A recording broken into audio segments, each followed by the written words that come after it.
When I was a kid, I was a big reader. My mother really encouraged us all to read a lot, and I think that was my escape from certain aspects of childhood. And I discovered science fiction when I was about 12. And the guy I discovered was really got into was Robert Heinlein.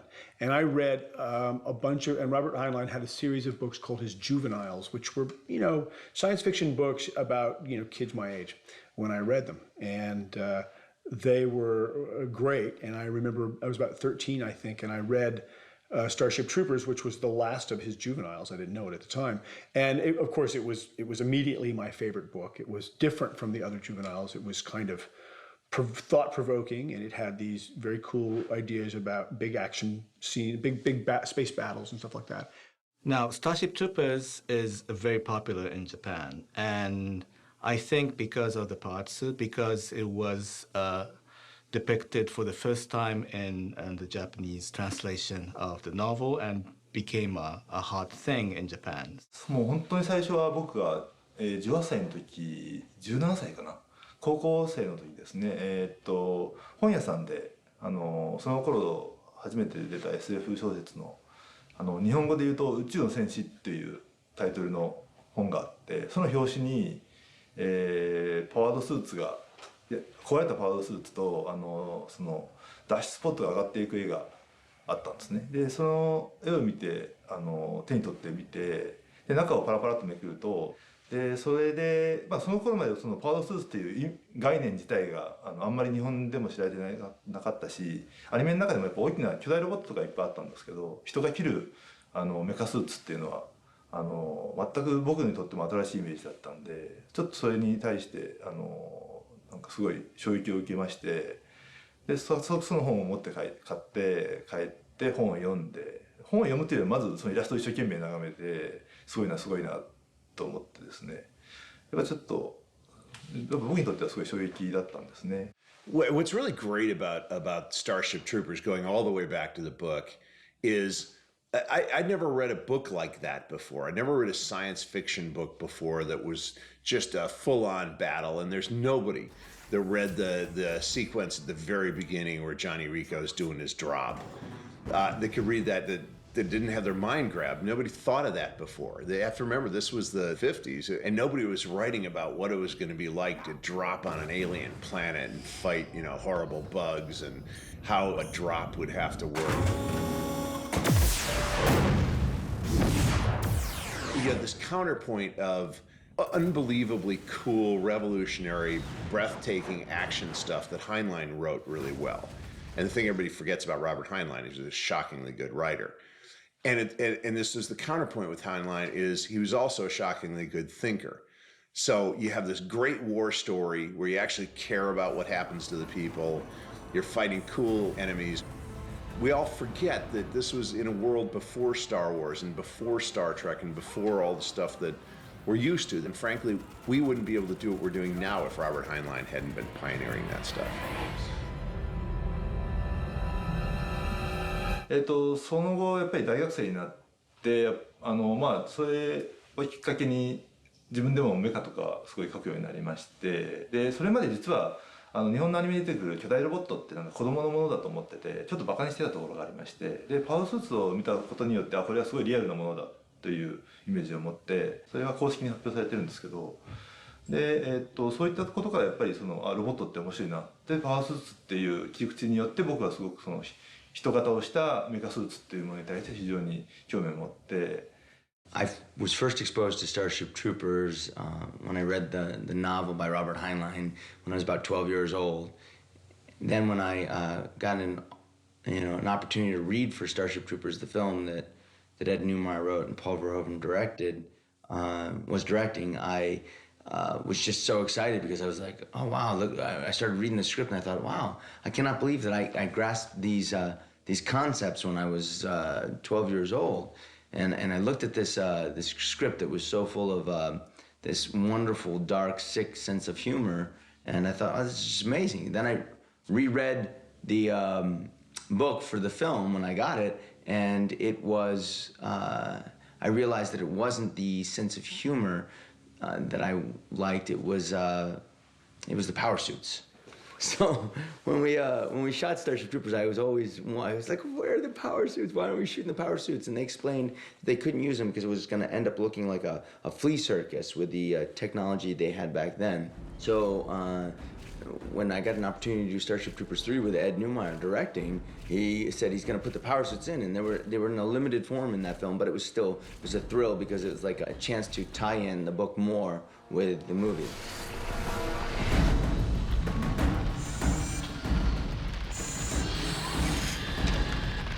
So, Starship Troopers, there's a novel by Heinlein, then also the movie. Now, it's a slightly different world, but one thing that the fans are missing is the part armor and all these big Marauder. Now, the third movie had some Marauder, but it was at the end a little bit of it. So, to take off that frustration for the fan base is to go for maybe a CGI movie. That's what I thought. And being a Japanese, I was looking for a Japanese director. So in that sense, Armaki-san was the only person I thought who can do this job. And he had a great track record with a lot of different movies he's done in the past with all the time great mecha or robot part suits that he's been designing.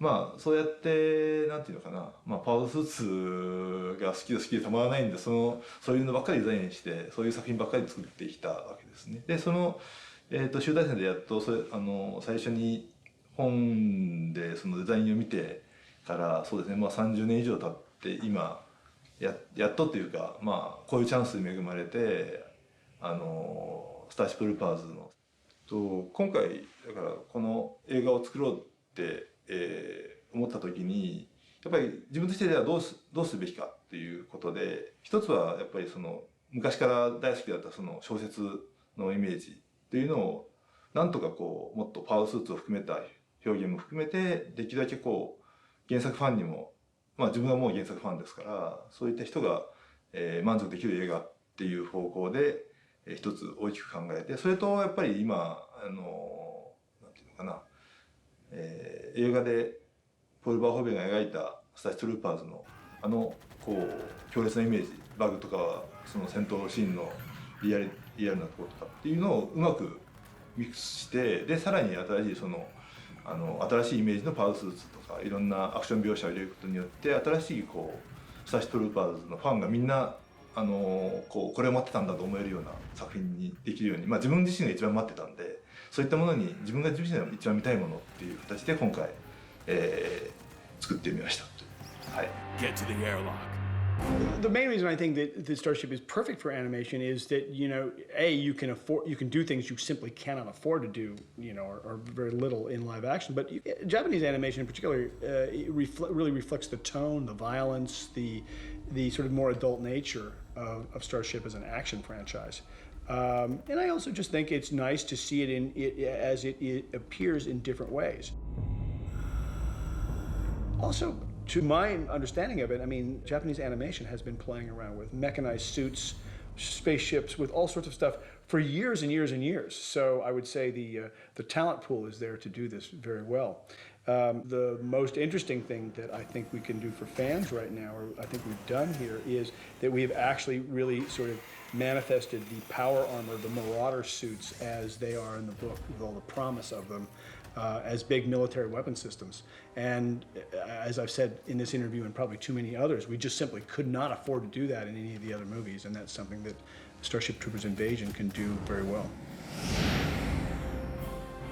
プロット開発、シナリオ開発の合間にも、我々でやらなければならないこと、できることっていうのは前倒しでね、進めていこうと思ってたんですよ。で、その時に、この作品には必ずバグが出る。これだけはもう間違いない。多分これはクライアントさんも変えてこないだろう。そう思って、監督以下、そうですね、デザイナー陣で集まって、バグのデザインについていろいろ検討しました。結果、やはりこの一作目のね、バグを超えるウォーリアーバグに限りですが、これは出てこないであろうと。当然オリジナルの、バグでフォルムを参考にしつつ、一部ちょっと監督の、見えないこだわりなんかも入れつつ、ですからこの、CG 的に、この作品で一番最初に完成しているのは実はこのウォーリアーバグのモデルなんです。それとですね、実は、クイーンバグ、いよいよクイーンバグが登場します。これは、原作の中では、決して出てくることのなく、バグというのは、バグホールと呼ばれる穴に潜って生活というか、してるんですが、集団生活してるんですが、例えば外敵、パワードスーツなりに、巣が攻撃された時に、実はそのジョー・バグを真っ先に殺してしまうんです。ですから、原作の世界、映画の世界ではクイーンバグというのは一切登場していません。それが今回ですね、天才カールの手によって、生き取られたクイーンバグというのが、登場しております。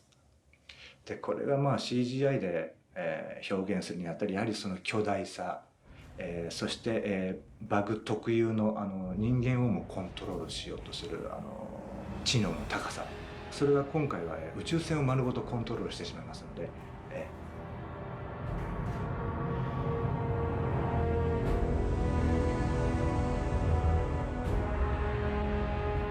We're moving. Where? No idea. But if the Queen is in control, We need to stop her from getting there. how?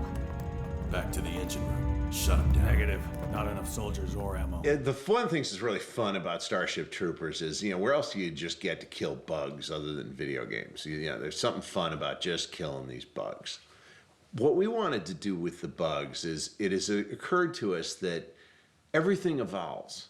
Just as our movies evolve, and we've evolved from book to movie to anime movie, and CG's involved. Well, the bugs, this whole time of this whole war, are evolving.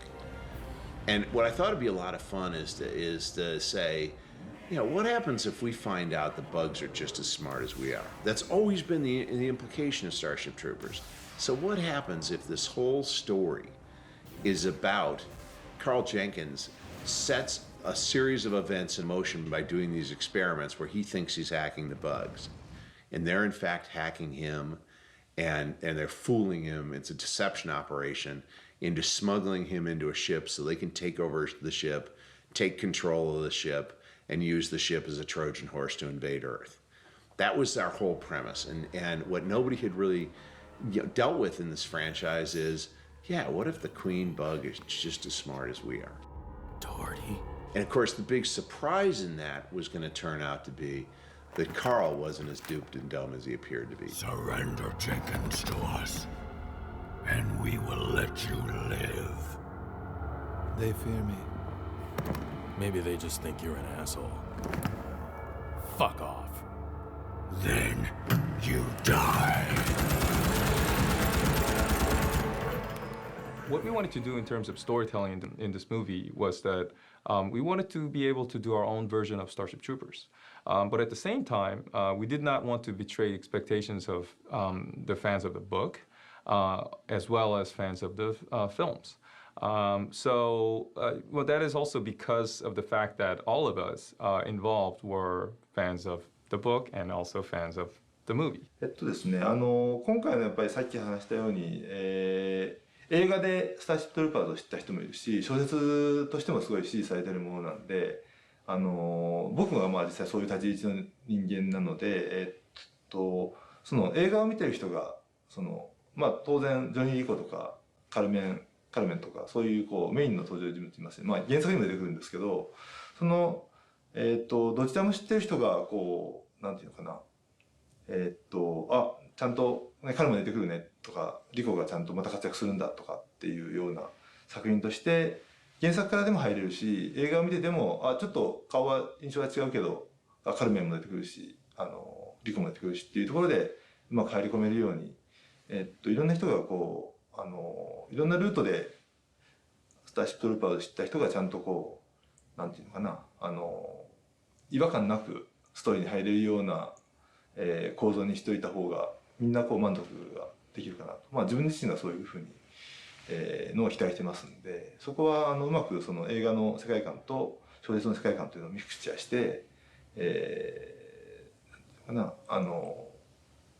ストーリーにスムーズに入れるような構成を目指しました。I think the other thing that's interesting about Japanese animation is what I would say there are differences in American pop storytelling and Japanese storytelling. And one of the things that I'm really intrigued by in Starship Troopers Invasion is the way you have brought back Johnny Rico as an older character, and he has this younger character who's not really a son, who's sort of like him. And I think, to me, that is, I mean, it's a small example, but that's something that you would get in an anime film that you would not get in an American film. So there's kind of character issues and stylistic things that you can do and see, and a different way to explore the Starship Troopers world. Make sure he keeps everybody else that way.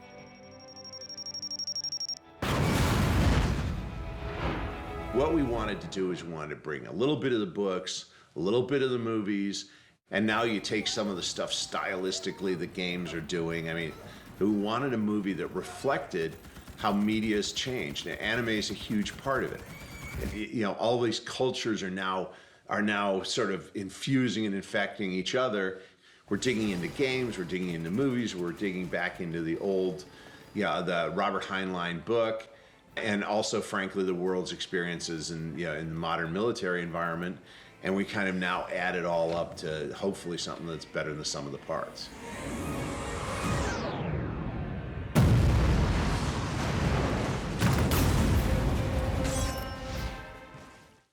Starship Troopers Invasion.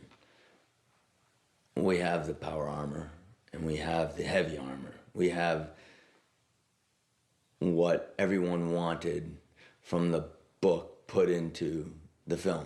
Everyone wanted this. Everyone that read the books, the novels, and they have it in there.